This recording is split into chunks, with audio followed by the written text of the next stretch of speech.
அனைவருக்கும் வணக்கம். துலாம் ராசிக்காரர்களுக்கு திருமணம் தடைபடுதல், திருமணம் தள்ளி தள்ளி கொண்டே செல்கிறது. திருமணத்தில் ஏதோ ஒரு வகையில குழப்பம் நீடிக்கிறது. திருமண தேதி உறுதி செய்யப்பட்டதற்கு பிறகும் பல்வேறு வகையான குழப்பங்கள் காரணமாக திருமணம் ரத்து செய்யப்படுதல் போன்ற பல்வேறு வகையான தடைகளுக்கு துலாம் ராசிக்காரர்களுடைய ஜாதகம் மட்டும்தான் காரணமா என்று பார்க்கும் போது நிச்சயமாக ஜாதக தோஷங்கள்ல பல்வேறு வகையான பாதிப்புகள் உண்டு. அதிலும் குறிப்பாக ஜாதக கட்டம், அம்ச கட்டம், லக்கணம் மற்றும் கிரகநிலைகளின் பார்வை என எவற்றில் பாதிப்பு உள்ளது என்பதை அறிந்து அவற்றினால் ஏற்படக்கூடிய தோஷத்தை நிவர்த்தி செய்யும் போது நிச்சயமாக இல்வாழ்க்கை இனிமையாக அமையும். ஏனென்றால் துலாம் ராசிக்காரர்களுக்கு அதிபதியாக இருப்பவர் சுக்கிரன். அவர் நவ கிரகங்களிலே சுகாதிபதியாக பார்க்கப்படுகிறார். எனவே அவரின் ஆதிக்கத்தில் பிறந்த துலாம் ராசிக்காரர்களுக்கு இல்வாழ்வில் ஏற்படக்கூடிய சிரமங்களை அவரே பெரும்பாலும் விலக்கி விடுவாருங்க. அது மட்டுமல்லாது ஜாதகம், லக்கணம் போன்றவற்றில் இருக்கக்கூடிய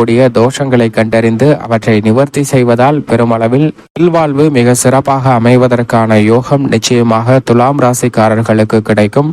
பொதுவாகவே மக்களுடைய மனதில் திருமண தடை என்று வந்துவிட்டால் அதற்கு நிச்சயமாக ஜாதக தோஷம்தான் காரணம் என்று பொதுவாகவே நம்பப்படுகிறது. இருந்தாலும் கூட ஜாதகங்களில் தோஷம் இல்லை என்றாலும் கூட அம்ச லக்கணத்தில் தோஷம் ஏற்படும் போது சில தடைகளை சந்திப்பதற்கான சூழலும் உண்டு. எனவே எந்த இடத்தில் தடைகள் ஏற்பட்டிருக்கிறது என்பதை கண்டறிந்து அவற்றை நிவர்த்தி செய்வதால் திருமண தடைகள் நிச்சயமாக நீங்கும். பொதுவாக மக்கள் மனதில் இருக்கக்கூடிய இந்த ஐயத்தை விலக்கிக் கொண்டாலே தங்களுடைய வாழ்வில் நிச்சயமாக திருமண பாக்கியம் நிறைந்து கிடைக்கும் யோகம் கிடைக்கும். பொதுவாகவே ஜாதகம் என்று பார்க்கப்பட்டாலே அதில் மிக முக்கியமானது திருமண பொருத்தமும் திருமண தடைகளை பற்றிய தோஷமுமாக தான் இருக்கிறது. ஏனென்றால் இளைஞர் இளைஞர்களுக்கு இப்போதெல்லாம் எளிதாக திருமணம் நடப்பதில்லை. நம்மிடம் வரக்கூடிய பல ஜாதகங்களை ஒப்பிட்டு பார்த்து அதில் சிறந்த வரனை தேர்வெடுப்பது என்பது கடினமான ஒரு செயலாக பார்க்கப்படுகிறது. எனவேதான் பெரும்பாலும் திருமணம் தாமதமாகிறது. அது மட்டுமல்லாது அப்படி தேர்ந்தெடுத்த ஜாதகத்தில் தோஷங்கள் இருக்கும்போது அவற்றை பரிகாரம் செய்து முடிக்க வேண்டும். அப்படி செய்து முடிக்கும் போது வாழ்வில் ஏற்படக்கூடிய தடைகள் விலகும் என்று இந்த பரிகார தோஷங்களையும் நிவர்த்தி செய்கின்றனர். இது ஒரு வகையில நாம் பார்க்கும் போது உளவியலாக இந்த திருமணத்தில் தடை ஏற்படுமோ என்ற ஒரு மனநிலையும் அதன் காரணமாக பலருக்கு தள்ளி போகக்கூடிய சூழ்நிலையும் உண்டு. இதனாலேயே பலர் திருமண வயதை கடந்து அதிக வயதாகிய பிறகு ஒரு விரக்தி மனப்பான்மை அடைகின்றனர். எனவே இனி எனக்கு மன வாழ்க்கையே இல்லை என்ற ஒரு சூழ்நிலையை அடைந்து திருமணம் செய்யாமலே இருந்து விடுகின்றனர். இதற்கு ஜாதக கட்டங்களில் மிக முக்கியமாக எவையெல்லாம் அமைகிறது, இந்த திருமண தடைகளை விளக்குவதற்கான பரிகாரங்கள் என்ன என்று பார்க்கும்போது பலருக்கு திருமண பொருத்தம் இல்லாமலே கூட திருமண பாக்கியம் கிடைப்பதுண்டு. ஏனென்றால் அந்த மணமகனுக்கோ அல்லது மணமகளுக்கோ திருமண பாக்கியம் இருக்கும் போது இதில் எவரேனும் ஒருவருக்கு இல்லாமல் இருந்தாலும் கூட அவர்களுடைய மனம் ஒத்துப்போகையில் அந்த திருமண பாக்கியம் நிச்சயமாக கிடைக்கும். அதே சமயம் ஜாதகத்தினால் தோஷங்களின் காரணமாக திருமணம் தடைபடுகிறது, தள்ளி தள்ளி செல்கிறது என்றால் அதற்கு சில நுட்பமான காரணங்களும் பார்க்கப்படுகிறது. என்னவென்று பார்க்கும்போது 7ஆம் இடமாகிய சப்தமஸ்தானம், கலஸ்திரஸ்தானம் திருமணத்தை குறிக்கக்கூடிய ஒன்றாக பார்க்கப்படுகிறது.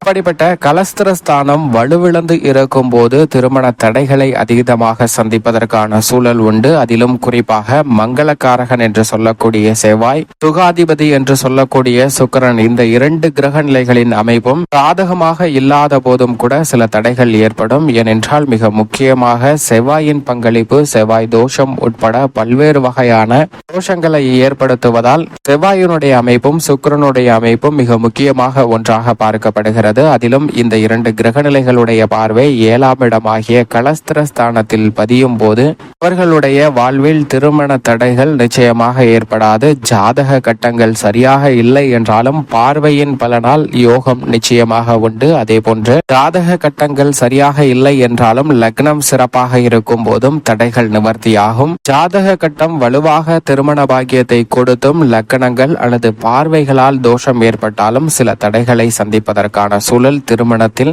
ஏற்படுவதற்கான வாய்ப்பு உண்டு. எனவே மிக முக்கியமாக கலஸ்திரஸ்தானம் எப்படி இருக்கிறது என்பதை நிச்சயமாக ஆராய்ந்து பார்க்க வேண்டும். இது மட்டுமல்லாது ஜாதகம், லக்கணம், பார்வை இவை அனைத்துமே சாதகமற்று இருக்கும் போது கூட பலருக்கு எளிதாக திருமண பாக்கியம் கிடைக்கிறது. அதற்கு காரணம் 2, 12, 4, 5 மற்றும் 11 ஆகிய இடங்கள் தான். இவை ஏதேனும் ஒரு வகையில லக்கணத்தோடு தொடர்பாக வலுவாக இருந்தாலோ அல்லது 7ஆம் இடம் கெட்டு போயிருந்தாலோ திருமணம் எளிதாக ஆகிவிடும் என்பதுதான் யதார்த்தமான உண்மை. 2ஆம் இடம் வலுவாக இருந்தால் அவருக்கு நிச்சயமாக குடும்ப பாக்கியம் நிறைந்து கிடைக்கும். 4ஆம் இடம் வலுவாக இருந்தால் அவருடைய வாழ்வை சுகபோக வாழ்க்கையாக அமையும். 5ஆம் இடம் வலுவாக இருந்தால் வம்ச விருத்தி நிச்சயமாக உண்டு. 11ஆம் இடம் வலுவாக இருந்தால் லௌகீக ஆசைகள் நிறைவேறக்கூடிய யோகம் வலுவாக கிடைக்கும். 12ஆம் இடம் வலுவாக இருந்தால் இல்லற வாழ்வில் பாலியல் சுகங்களை அதிகமாக அனுபவிக்கக்கூடிய யோகம் நிச்சயமாக கிடைக்கும். இவை ஏதேனும் ஒரு வகையில லக்கணத்தோடு தொடர்பு கொள்ளும் போது அந்த ஜாதகருக்கு இல்லற வாழ்வானது அமைகிறது.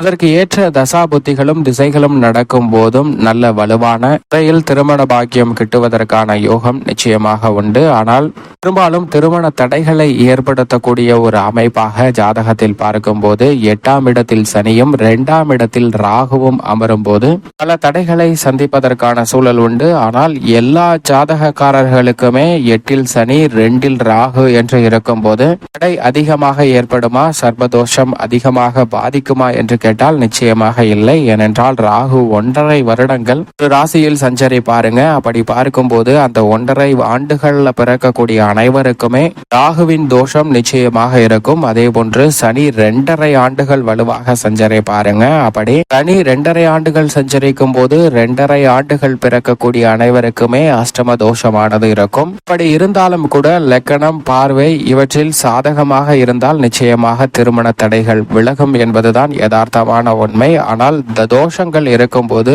அந்த தோஷங்களை நீங்கள் நிச்சயமாக பரிகாரத்தின் மூலமாக நிவர்த்தி செய்வதற்கான யோகம் நிச்சயமாக உண்டு என்பதில் சந்தேகமே இல்லை. அது மட்டுமல்லாது ராகு கேது சனி திசை கடந்து விட்டால் இனி எப்போது வரப்போகிறது என்பதையும் தசா புத்திகளின் அடிப்படையில் கணக்கிட்டு பார்த்துதான் ஒரு முடிவுக்கு வரவேண்டிய ஒரு சூழ்நிலையாகவும் பார்க்கப்படுகிறது.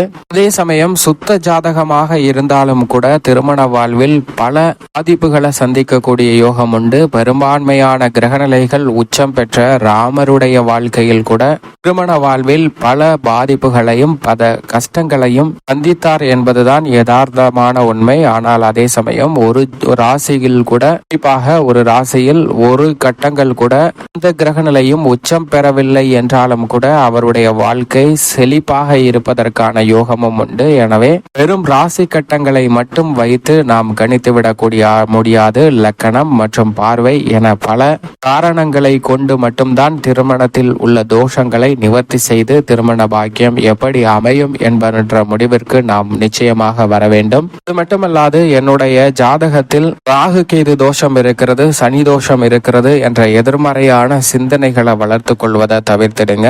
அந்த தோஷங்களுக்கு இணையான பரிகாரங்களை மேற்கொள்வதால் தோஷ நிவர்த்தி நிச்சயமாக உண்டு. அது மட்டுமல்லாது திருமணங்கள்ல மன பொருத்தம் வந்துவிட்டால் நிச்சயமாக மன பொருத்தத்திற்கு பிறகு ஒரு பெண்ணிற்கு ஆணையோ அல்லது ஆணிற்கு பெண்ணையோ பிடித்து இரு வீட்டாரிற்கும் பிடித்து விட்டால் ஜாதகம் பார்க்கும் போது ஜாதகத்தில் உள்ள தோஷங்களை நிவர்த்தி செய்து மன வாழ்வை இனிமையாக தொடரலாம். ஆனால் அந்த தோஷங்களை தங்களுடைய எதிர்மறையான சிந்தனையாக எடுத்துக்கொள்ளக்கூடாது. அவற்றை நாம் நிவர்த்தி செய்து விட்டோம் என்று உங்களுடைய இல்வாழ்வை துவங்கும் போது அவற்றில் மிக சிறப்பான இமயமான எதிர்காலம் உண்டு என்பதில் சந்தேகமே இல்லை. இது மட்டுமல்லாது திருமண தடைகள் இருக்கிறது, கிரக தோஷங்கள் இருக்கிறது என்று நினைத்தால் கிரகத்தில் தடைகள் ஏற்பட்டால் நிச்சயமாக பரிகாரங்களை மேற்கொள்ளுங்கள்.